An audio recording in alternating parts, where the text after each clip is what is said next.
রহিম ভাই গরু কত দিয়ে কিনলেন? ভাই এটা গরু হচ্ছে আপনার 1,20,000 টাকা দিয়ে। সামনে গত হাট থেকে কিনছি আমরা। হ্যাঁ ভালো হয়েছে। ভালো হয়েছে না? হ্যাঁ ভালো হয়েছে। কয় ভাগে হয়েছে? এটা আমরা কয় ভাগে কিনেছি? ভাগ হচ্ছে 6টা। আমি, গরিব, তারপরে হাজি সাহেব আরো কয়েকজন আছে। তো গরুটা আমাদের মাশাআল্লাহ ভালো হয়েছে। এখন কুরবানির দিনে কুরবানি করা হবে আল্লাহ চাইতে, ঠিক আছে? হ্যাঁ, গরুটা আমাদের অবশ্যই, সুন্দর না, অবশ্যই। দেখে হ্যাঁ খুব ভালো হয়েছে। ভালো না? ভাইরা, আমি এই গরু নিজের টাকায় কিনে আনছি, ঠিক আছে? 7 ভাগে ভাগ করছি, ঠিক আছে, কিন্তু আমার ভাগে মাথা আর কলিজা না থাকলে ভেজাল হতে পারে। রহিম ভাই, গরুর মাথা তো আমি আগে বুক দিয়েছি, আমিও তো টাকা দিছি ভাগে। ভাই আমি এই কাজে নতুন, কুরবানি করতে চাচ্ছি,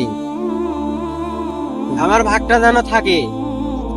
তুই কুরবানি করতে চাচ্ছি, কিন্তু ঝগড়া করতে চাচ্ছিলাম।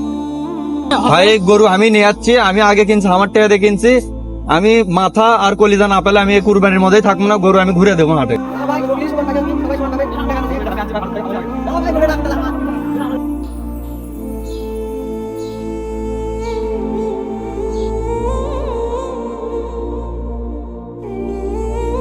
আসসালামু আলাইকুম হুজুর। ওয়ালাইকুম আসসালাম। ভালো আছেন? আলহামদুলিল্লাহ। ভাই বসেন।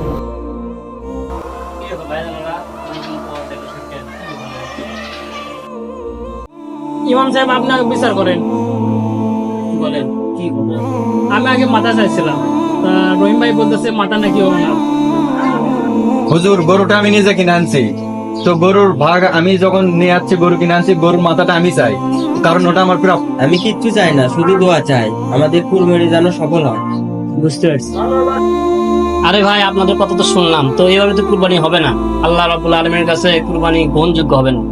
কুরবানিকে গ্রহণযোগ্য করতে হলে, আল্লাহকে রাজি খুশি করতে হলে অঙ্গ প্রত্যঙ্গের নির্দিষ্ট কোনো ভাগ ভাগটা করা যাবে না। মাথা, পায়ে আমি বেশি টাকা দিয়েছি, আমি গরু আগে নিয়ে এসেছি, এজন্য আমার পা লাগবে, আমার কলিজা লাগবে, আমার পায়েতে 3 দিন থেকেছে গরু খেয়েছে, এজন্য আমার মাথায় লাগবে, এরকম নির্দিষ্ট কোনো হুজুর, তাহলে আল্লাহ পাক কোরআনে কি বলছে? ভাগ নেওয়া যাবে না।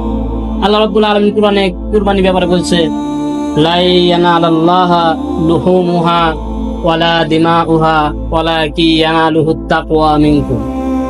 আল্লাহ রাব্বুল আলামিন বলছে যে কুরবানির গোশত, রক্ত এগুলো আমার কাছে পৌঁছে না, আমার কাছে শুধু পৌঁছে একমাত্র তাকওয়া এবং পরহেজগারি।